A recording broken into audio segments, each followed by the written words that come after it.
Olá a todos, olá a todas. Hoje, pessoal, nós vamos iniciar então o nosso conteúdo sobre Grécia Antiga, tá? Eu vou tentar então dividir esse vídeo em duas partes.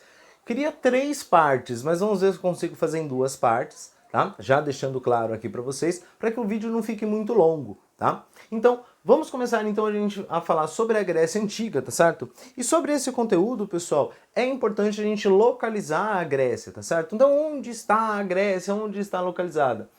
Então, ela fica aqui na Península Balcânica, tá certo? Banhada, então, pelos mares Jônio, o Mar Egeu e o Mar Mediterrâneo, tá? Então, toda essa região aqui, tá certo? É conhecida, então, como a Grécia. Você tem, então, a parte insular, ou seja, a parte das ilhas, e você tem a parte continental, tá? Tranquilo? Ainda, pessoal, haverá a expansão desse povo grego até mesmo aqui na Ásia Menor, tá bom? O que vai dar todo um imbróglio lá na frente com os persas. Mas calma, a gente vai chegar lá. Vamos por partes, como eu já dizia Chico Picadinho, tá? Então aqui, pessoal, a gente consegue observar bastante essas regiões. Macedônia, a Trácia, são regiões mais afastadas, tá certo? Que recebem a influência dos gregos, mas eles não são considerados gregos, eles não fazem parte ali dos helenos, tá? Quando a gente fala então, pessoal, em Grécia Antiga, tá certo? Nós temos que lembrar então que esse período da Grécia, ele tem vários, aliás, a história grega possui vários períodos, certo? Então a gente consegue observar aqui então o período pré-homérico, homérico, arcaico, clássico e o helenístico, tá? Tranquilo? Então cada fase, obviamente, tem a sua característica importante, a sua definição ali, tá? Então quando a gente fala em período pré-homérico, nós estamos falando então da formação do povo grego, dos helenos, tá? Quando a gente fala em período homérico, nós estamos falando então na formação dos gênos, tá certo? E na formação das polis também. Período arcaico, a consolidação dessas polis, tá? E aí nós vamos pegar dois modelos distintos lá na frente, tá? O modelo de Atenas e o modelo de Esparta. Nós vamos pegar então o período clássico, que é um período de guerras, então com inimigos externos e também dentro da própria Grécia, tá? E por fim, o período helenístico, que é um período então de invasão da Grécia justamente pelo Império Macedônio, tá? O império então governado e liderado por Alexandre o Grande, tá? Então a gente vai ver cada um deles de maneira bem tranquila, bem calma, para que a gente possa estudar um pouco melhor essa civilização, tá? Obviamente, pessoal, que quando nós estamos falando sobre isso, a gente tem que começar do começo, tá? Então nada melhor então do que pegar o período pré-homérico, tá? Esse período pré-homérico, pessoal, você vai encontrar uma série de invasões desses povos indo-europeus. Olha que legal, tá até faltando um R aqui. Então não façam isso, tá certo? E eu não vou gravar outro vídeo, tá bom? Então, pega essa parte aqui e coloca um R aqui, tá certo? Tranquilo? Edição, põe um R aqui, pelo amor de Deus. Ah, vai, isso, já deve ter ido já. Graças a Deus, alguém deve ter colocado na edição. Mas acredito eu que o resto tá certo, tá bom? E aí aqui então, pessoal, nós vamos encontrar uma série de povos, tá certo? Indo-europeus, tá? E esses povos, então, eles acabam sendo a formação do povo grego, a formação, então, a matriz cultural. Então você vai encontrar aqui os aqueus, os eólios, os jônios e os dórios. Os dórios, pessoal, vamos por partes, tá certo? Quando nós falamos então em aqueus e eólios, nós estamos falando da civilização cretense, tá? Uma civilização então que vivia aqui na maior ilha do Mar Egeu, a ilha de Creta, tá? Esses cretenses, eles recebem aqui a influência e a invasão, porém uma invasão pacífica desses jônicos, tá? E por fim, lá na frente, aí sim, a invasão dos dórios, tá? Quando a gente fala em civilização cretomicênica, nós estamos falando então de uma talassocracia. Nós estamos falando então de um poder vindo então do mar. Tá? Então o poder da ilha de Creta, ele vinha do comércio marítimo. Tá? Tranquilo? Ele tinha então esse comércio muito notável de artesanato, de cerâmica, de outras questões, até mesmo questões agrícolas, tá? E o povo creto-micênico, ele está vinculado à lenda de Minotauro, tá bom? Tranquilo? E com a invasão dos dórios, pessoal, aí nós vamos encontrar a primeira diáspora, a primeira então fuga desse povo grego, que deixa então de habitar-se nessas ilhas e passam então a habitar também a parte continental do território, tá?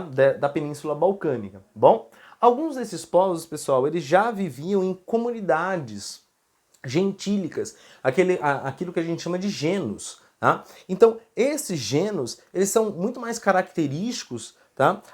Dentro do período homérico, tá bom? Então, quando a gente fala em período homérico, nós estamos falando de comunidades gentílicas. Nós estamos falando, então, de comunidades, pessoal, que, obviamente, vão dividir a terra de uso coletivo. Você vai encontrar aqui um território e um trabalho familiar. Você vai encontrar também um paternalismo, ou seja, o homem mais velho é o que manda naquela região. E os seus filhos, os eupátridas, os bem-nascidos, obviamente vão se privilegiar desse benefício. Porém, pessoal, não são todos os filhos. É o primogênito. É, então, o homem mais velho, tá bom? Do qual pode ou não receber esse poder dessa comunidade, desse território. Tá bom? Tranquilo? E aqui, pessoal, nós vamos encontrar então essa transição do genus para a polis. Porque, pessoal, o genus, como território, como relevo da Grécia, ele é acidentado, ele é todo irregular, ele é cheio de montanhas, ele é propício para a criação dessas comunidades isoladas. Porém, pessoal, o uso da terra ou a propriedade, ela passa a ser, então, uma questão disputada. Até porque se eu uso o solo e esgoto esse solo, ele fica infértil, ele fica improdutível, do qual eu tenho que procurar outro. E aí, obviamente, eu tenho que atacar uma outra comunidade gentílica, um outro geno. Então, para que isso não aconteça, eu vou criando, então, alianças. Os genos passam a se alinhar com outros genos. Tá? A crise econômica também promove essa aliança entre genos. O casamento entre um membro de um geno com o outro também promove a aliança, a fusão, então, de genos. Tá? Esses genos, então, pessoal, uma vez unidos, eles passam a ser conhecidos como frátrias. Depois das frátrias, você pega, então, duas frátrias e juntam, vai se tornar, então, numa tribo. Depois, essas tribos, tá certo? Quando elas vão se unir, se tornam uma demos, e essas demos, duas ou mais demos, quando se unem, se tornam uma polis. Percebe então que é todo um processo de uma comunidade individual, familiar, ela se junta com duas ou mais comunidades aqui, tá certo? Formando uma frátria. A frátria junta com outra frátria, vira uma tribo. A tribo, quando junta com outras tribos, se torna uma demos. A demos, quando se juntam com outras demos, se torna uma polis. E aí você tem essa cidade-estado autônoma, independente, que funciona, então, de maneira diferente umas das outras. Tá? Por isso que vai ser tão importante lá no período arcaico que a gente coloque, então, que a gente fale essas diferenças que a grande maioria seguia, tá bom? Ou o modelo ateniense ou o modelo espartano, tá bom? Mas vamos falar um pouco sobre a polis em si. A polis, como a gente estava falando, são cidades-estados independentes, são cidades-estados, então, que acabam, então, tá certo? Por ter a sua própria autonomia.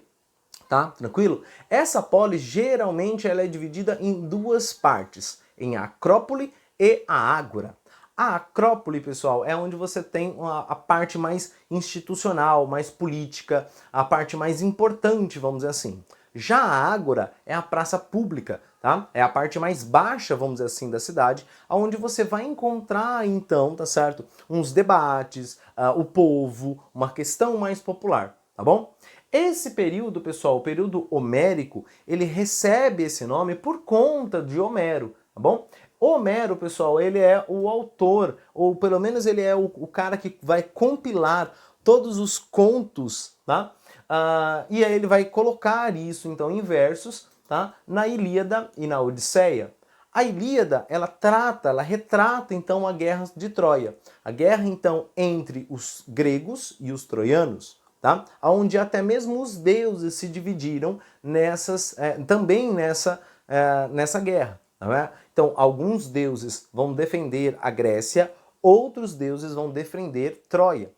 Obviamente, pessoal, que Troia tinha os seus aliados. Obviamente que a Grécia tinha os seus aliados. Então era uma porção de polis gregas lutando contra os aliados da polis troiana, tá certo? E entrando nesse debate, entrando nesse conflito, tá bom? Esse conflito, então, pessoal, ele dura anos e anos e anos e anos, tá certo? Até que Ulisses, um desses generais gregos, tem a santíssima ideia de criar um cavalo de madeira, o famoso cavalo de Troia, tá bom? Dentro desse cavalo de Troia, então, ele coloca os melhores soldados. Os soldados, então, eles acabam, tá certo? Por promover ali a abertura do portão, tá bom? Até porque, pessoal, os gregos eles não conseguiam transpor as muralhas troianas, tá? Então foi um artifício para que eles pudessem, então, criar esse mecanismo, para que eles pudessem, então, transpor, tá bom? E aí, pessoal, depois que o portão estava aberto, tá certo? Aí o massacre foi generalizado, tá certo? Então os gregos acabaram, então, ganhando essa guerra, tá? E o cara que teve a santíssima ideia do cavalo de Troia, tá certo? O Ulisses, ele foi meio que castigado pelos deuses. Lembra que a gente estava falando na questão ali dos deuses se dividirem, tá certo? Dentro dessa divisão do território aqui, pessoal, nós vamos encontrar então a volta de Ulisses para a sua terra natal, a Ítaca, tá? Do qual ele vai passar aqui por um processo da Odisseia, tá? Tranquilo? O que também é retratado dentro da obra de Homero. Homero, então, pessoal, ele mostra, então, não só a parte cultural e política, tá? Dentro das suas obras, mas como também a parte mitológica disso, tá? Então, pessoal, vamos parar por aqui, tá certo? E aí, numa próxima oportunidade, a gente continua a Guerra de Troia, a gente continua a história da Grécia, tá bom? Tranquilo? Então, espero que você tenha gostado, deixa o seu comentário aqui, eu entro em contato com você o mais rápido possível, tá bom? Até mais!